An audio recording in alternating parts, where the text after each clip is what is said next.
And we literally, without going into too much detail, we literally had that example. And I think this is a conversation we should be having with the carriers, but remember, 5 billion text messages a day, the preferred way that people in America communicate. These are not just marketing programs, coupons to buy Pepsi. They are all those things, we do all those things, and those are great.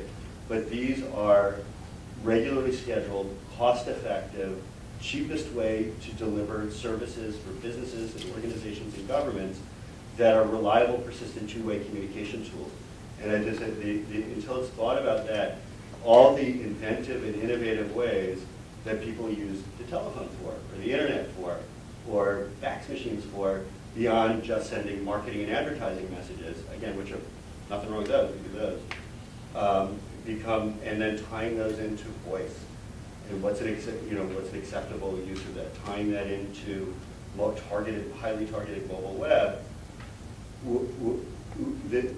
The most cost-effective way to activate people, I'm just going to give one example here, do a lot of get out the vote stuff.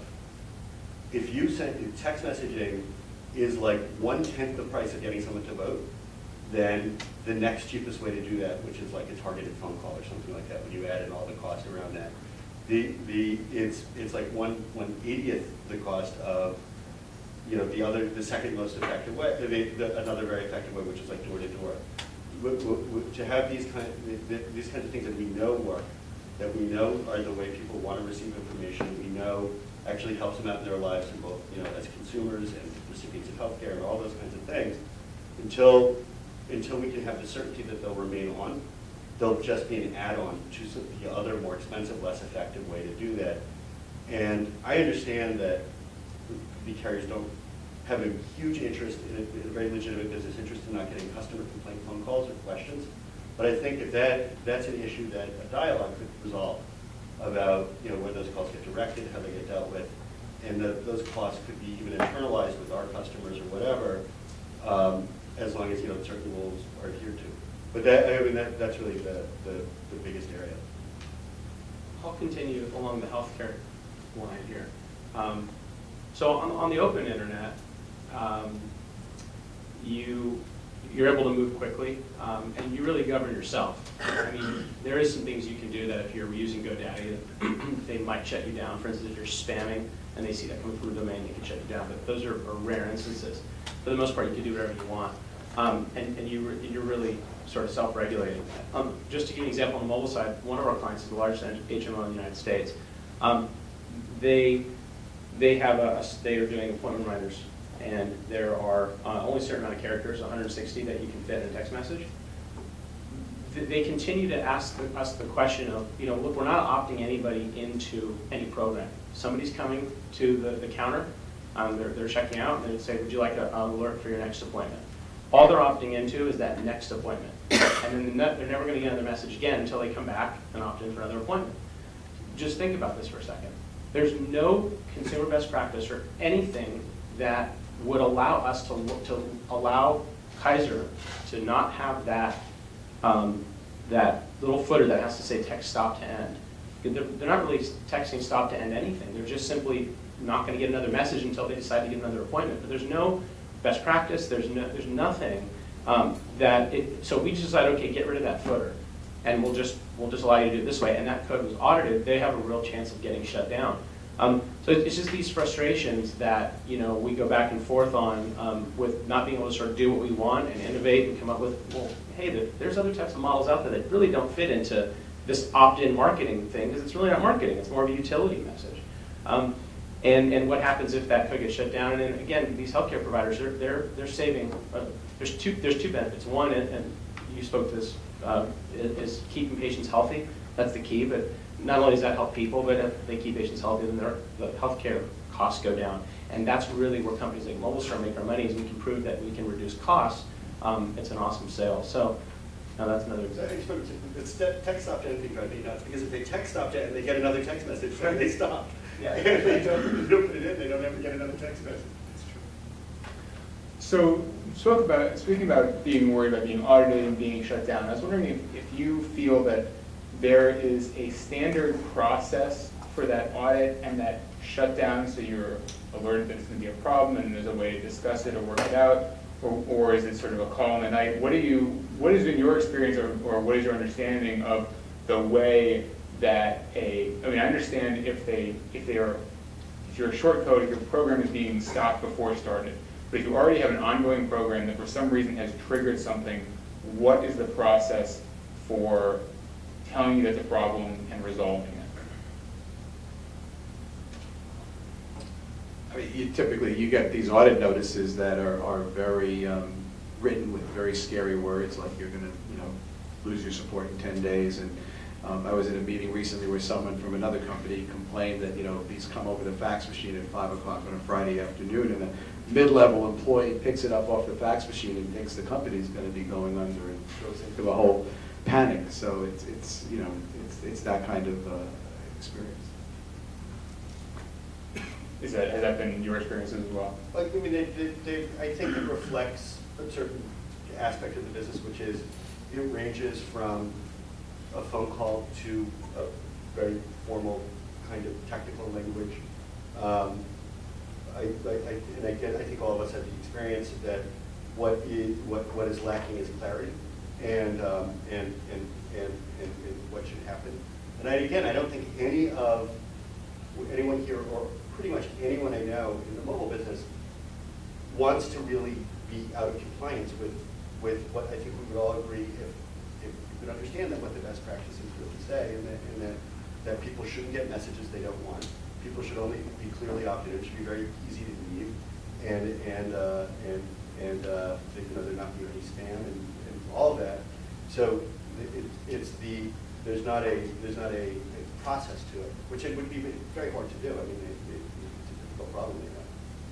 Every carrier has different regulations and compliance that they want. So just think about this for a second. T-Mobile might want you to send every single message, standard rates apply, whereas Verizon might want you to say standard rates may apply. And so as application developers, we have to develop technology that allows different messages to show up depending on the carrier.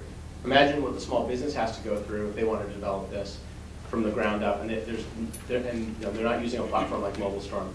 And then what happens when T-Mobile gets a message and it doesn't have that word, or the word may is there instead of standard rates will, or just standard rates apply, then they can shut you down. You're dealing with all these different moving parts, and there's really no standard tool that you can use, that you can see progress, that you can say, I got audited and here's the steps I have to take. You're going through aggregators. It's difficult and it's challenging. Where do those best practices come from? How are they developed? Because it seems like they're sometimes at odds with each other, or may not be maybe approaching nonsensical at times. So where do they come from, and who is involved in developing those? So there's a governing body called the MMA, the Mobile Marketing Association, which works directly with carriers. You're a member, right? Mm-hmm. Yeah, we're all members of the MMA, and the MMA has actually done a lot of good stuff. One of the reasons that we started the MICC was because when we started to talk a little bit about the issues that we have with carriers, it's a little difficult for the MMA to sort of jump on that bandwagon because the carriers are on their board and they're so heavily embedded. But these set of best practices for the consumer, at least on the marketing side, and like what governs premium SMS, where a charge is shown up on somebody's cell phone bill, they've done a good job in those. But it's like any other body. There's things that we want that we don't get out of it, or that there's things that just take a long time and move slowly. But I think for the most part, there is some good guidelines. We just, again, we keep coming back to kind of why we started the MICC, and that is, there's just so much restriction, every little thing that we have to do to sort of grow this industry. And as Jed keeps pointing out, this is the #1 communication channel in the US. Why aren't we able to get things done and move quicker? Why do we have to sit here and come up with a large document for best practices, and then if 5 or 6 things don't get in there, somebody gets shut off because they're not compliant? I think people get shut off for being compliant. I mean, I think there's a lot of people. I think there's not certainty or standard. I don't think we're talking about agreeing on a certain set of rules and then cheating or not living by it. I think the issue is much more certainty, universal set of rules, and clarity, and wanting to live by them, and having certainty in those rules. But I don't, I think if people are being shut up for being non-compliant, they're being shut up because they don't know how to become compliant. And I talked about blocking before, and what I've come to learn over time working with these guys is just it's the unbelievable power that the carriers have, and in a very real way, they are, to be trite, judge, jury, and executioner. And there's no recourse, there's no process you can go to. I mean, you can go to federal court and get a temporary restraining order, but really the carriers are basically hold all the cards, and they make the decision about what goes, what doesn't go, why something is a shutdownable offense or not. But again, to take it back to the title of today's presentation and what you've heard from all of these people, is that we're really just trying to give consumers access to the content of their choice in the means that most convenient to them. And all of these limitations are really restricting consumers' choice. None of these companies have any incentive to send anyone a message that they don't want. It poisons your brand, it poisons your relationship with the consumer, and it's just going to be bad not only for the consumer, but bad for these companies. And I think there's a real question I have, and that we've been raising with the FCC, is why isn't there an independent referee for these issues? Why is it that these common carriers and wireless companies aren't common carriers? Why do they have the power to control the speech and the content that's being accessed by their customers with marketing entities or other individuals? So it's I think a lot of what's going on is we've heard the interoperability one really started around 2003. It's a new area. It's the FCC is not they may regulate the latest technology, but they're not kind of the first adopters. So it's not something that they see on a day-to-day basis. It's not a suite of problems that they really understand, and that's what we're trying to do with our coalition is educate on the other side of things. And for all of you, if you can think of sort of a single thing that is the biggest limitation to growing this industry and to making mobile and text messaging in particular, but mobile in general, a platform on par with the other platforms for communication we think of, whether it be mail or internet or phone, if there was one thing that you see as the largest impediment, what is that thing? I think the key is to make the wireless internet as open as the internet itself. Look at the level of innovation and job creation and just improved quality of life that's resulted from the internet being a very open platform where anyone can experiment, as Jared said, and do new things. And mobile, on the content side, unfortunately there are a lot of obscure content guidelines we're faced with and things that are not clear and that prevent it from being the same open experience. So I think removing those guidelines and yes, there's certain key protections that have to be in place against spamming and things like that, and technical issues that have to be addressed, but outside of that, there shouldn't be any further restrictions. There shouldn't be any opinions placed on what content is or isn't acceptable to be passed through the networks. There isn't on the internet, and there shouldn't be on wireless. And fundamentally, in mobile, innovation requires approval by someone who may be your competitor, and certainly is at most a reluctant supplier to you, which is a problem that we've seen in the wireline space and in the internet more generally, but people are kind of forced to act somewhat on a playing field. But again, why would it be that if you want to come up with some new innovative product, you have to go get approval from every mobile operator? It's kind of contradicts innovation. Mike, are these wireless carriers developing their own platforms? Well, certainly on the content side, they offer content that's in direct competition, and some of these obscure guidelines I talked about. So to give one example, we're given guidelines that, does anyone mind if I say the word ass? I do. Okay. So we're given content guidelines by the aggregators that say the word ass is is not permitted. You can't offer content with that word. One of our partners is Warner Records. They have a very popular song called "Kiss My Country Ass." I forget the artist. I'm not a big country fan. Sorry. So we're afraid to offer that song to our users because it violates the guidelines we've been given. Yet that very same song called "Kiss My Country Ass" is readily available on the carrier's decks, from their storefront. So it's those kinds of things that are not technical in nature. They're preventing the consumer from accessing the content they want that we feel shouldn't happen. Yeah, I mean, I don't think they even have that restriction on purpose, right? I mean, but there's all this stuff out there that just, because it's the lack of certainty. And I don't think it's deliberate, but it's because, we kind of grew up since 2003 very quickly. But our ability, and I think that with other companies' ability to have certainty in what they can do, what programs they're running, which comes from there being various sets of rules and no appeal, but it prevents us from being able to raise money, create jobs, grow our business. It's very, if you're a restaurant and the people who supply you with food could just, you have one supplier and that supplier could turn you off at any particular time, it would be really hard to get investment in that restaurant and all that kind of thing. It's a very similar issue. I think we've all been very creative in growing our business quickly and riding this growth of mobile so that it hasn't prevented us. But to really get to the next stage, we need some certainty so that we can build value in our own business, build value in our customers, and create that. I don't think the carriers want to compete with what we do. I mean, with selling content, sure, but I think they tried that a little bit too, and it wasn't so great. But but it's certainly in the communications platform. I mean, what a nightmare. I mean, in addition to, I don't see them trying to compete with us at all. And so I don't think there's a real business imperative issue over we want to control this. I think they'd rather, if they wanted to compete us, they just buy the best few of them. But I think they have the right attitude there of not competing with us.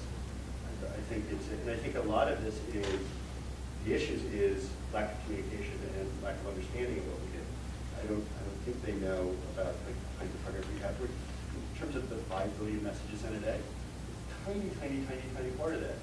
And so I think we're an outsized annoyance to the kind of revenues we could possibly generate.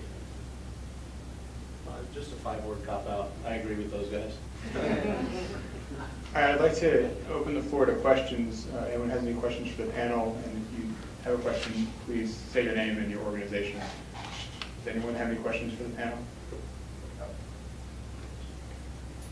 Okay, Art Brodsky from Public Knowledge. Can we go through this 12-week cycle here? I'm sort of not sure what's happened or what's happening between the time you get your short code in 48 hours and what happens over that 12 weeks. We don't know.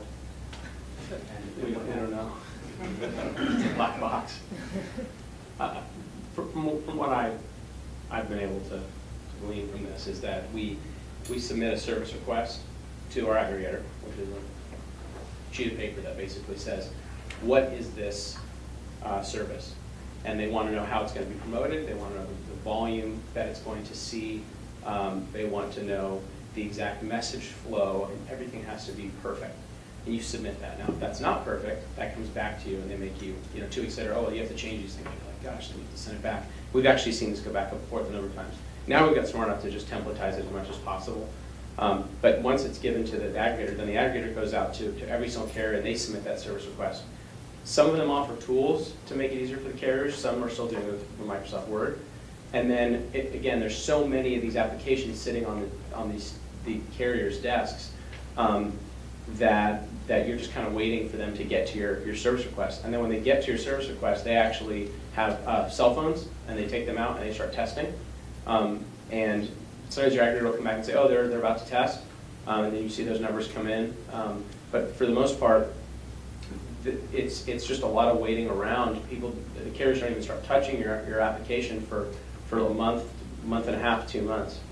And then finally, after they're testing, if that, again, works and there's no complications, then they go ahead and they pass it. But now remember, every carrier comes online at different times. So all of a sudden, and some carriers are better than others get associates. I think we've had pretty good luck with Sprint.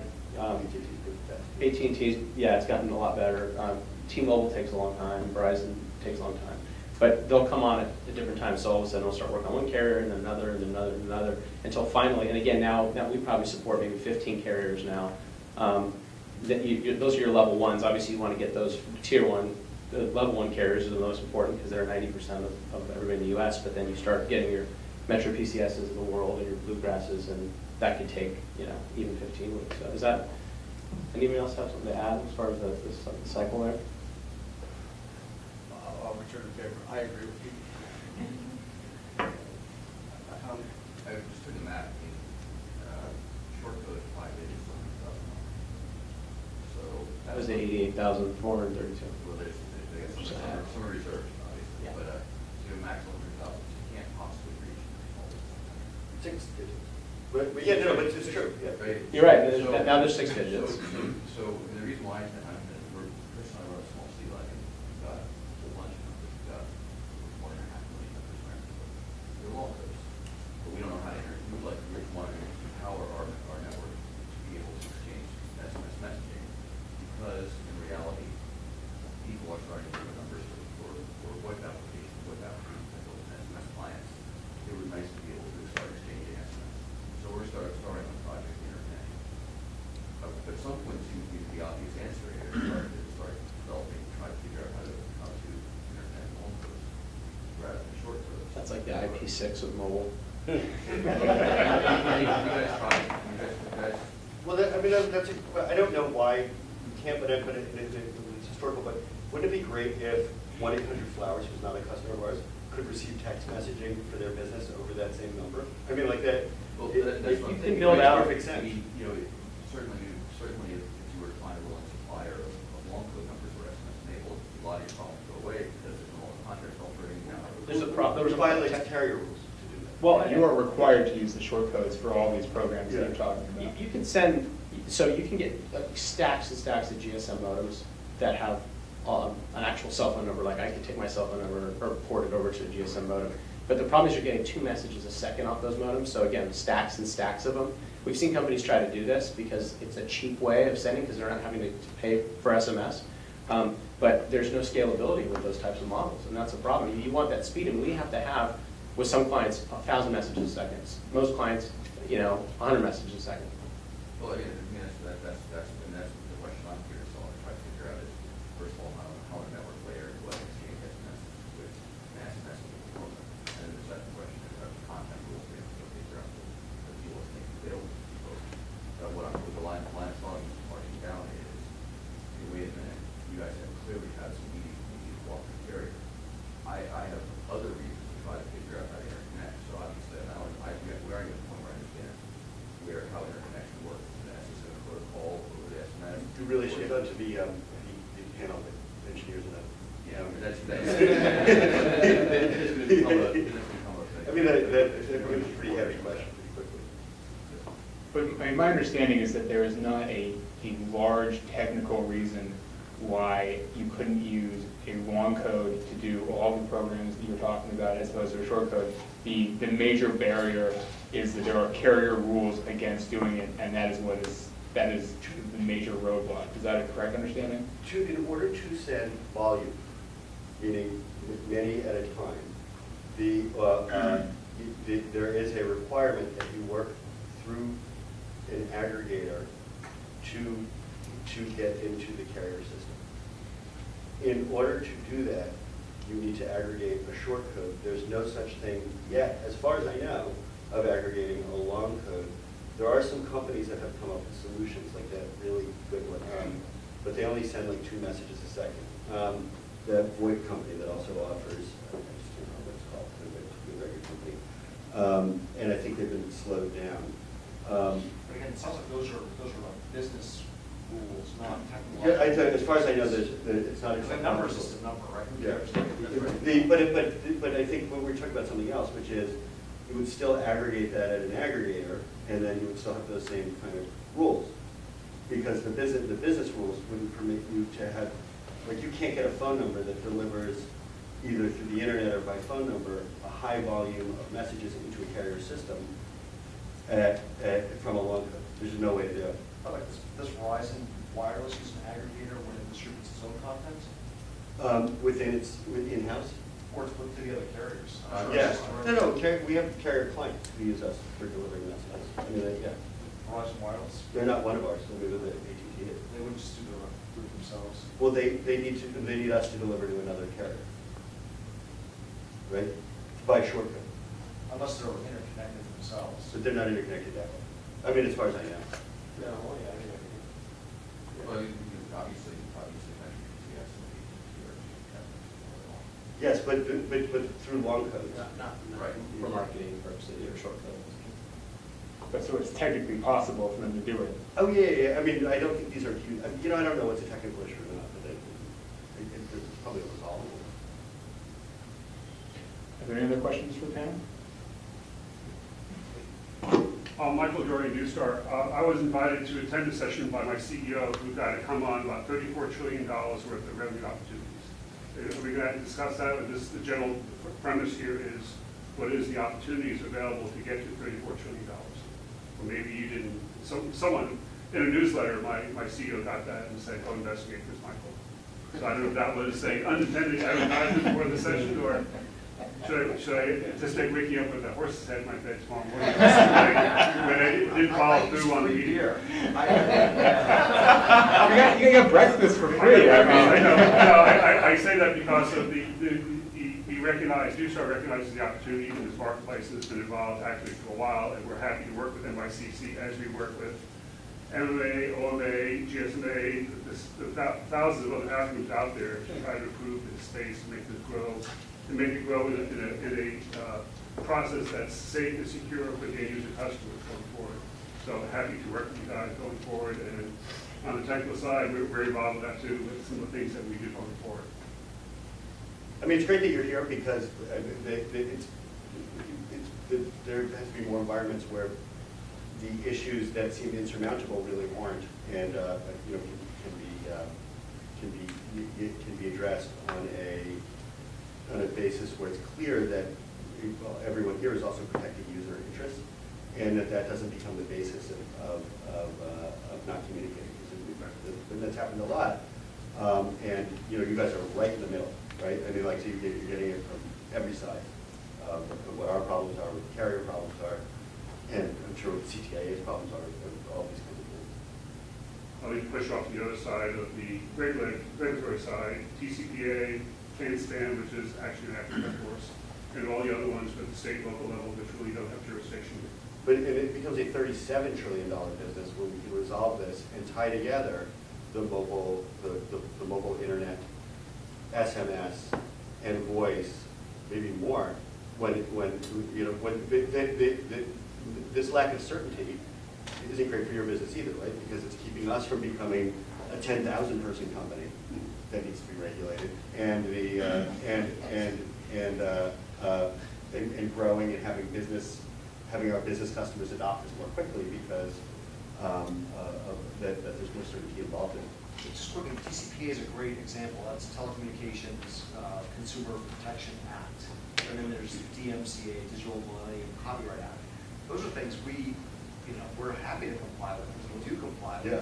But those are like laws, right? Where like you can take it to court and you can be subject to fines, and you know, there's a process. It's not like when you use the wrong footer on your message, the consumer would never know that they can unsubscribe or whatever, so we're going to shut you down, right? If there's like an FCC rule or a law or FTC practice that's stated and there's actually recourse in the process, we can all deal with that and comply with that.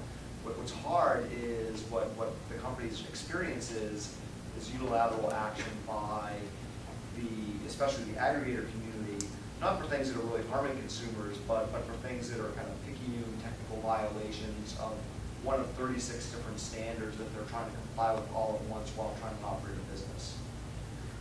That does seem to be one of the problems that when I speak to people in this industry we run into over and over is there are a number of rules that weren't put in place for nefarious purposes, and if there was a way to talk about them and work them out and raise them to everyone in the industry at once, then they would be resolved. But because right now there isn't really a process or anything like that, when a problem develops or when an old rule becomes problematic because it is now 8 years in the future, there just isn't a way to get involved. Or when you're punished for something, there's not a way to say, wait, this is actually crazy. We want to work this out without having everything turned off first. Yeah, Harold Phillips with Public Knowledge, and one of the things that, and I just came from the broadband summit yesterday, where there are still a lot of people here in Washington who say you only should regulate where there's a market failure. But from what you've been describing, there's a problem of what we would think would be a system where a lot of people would like to see things done more efficiently, but there doesn't seem to be a way to make it happen. There are all these independent actors who are working. Would you say that, you know, this actually is a case where you would think that people would say, yeah, this is a market failure. The market can't work right unless there's actually some system put in place to make it happen? From my perspective, it's all about seamlessness and ubiquity of the consumer experience. And when you have multiple network providers and multiple content providers, people inherently have to do business with one another that may otherwise not want to do business with one another. It just can't be all voluntary exchange. Otherwise, you know, AT&T Wireless says we're not going to interconnect with Bluegrass Wireless because Bluegrass isn't worth their time. Or, you know, we think the Haiti relief people are running a worthy charitable campaign, but we don't think those people at some other charity are, you know, running a scam, and we don't want to support that charity, right? So you get these situations where the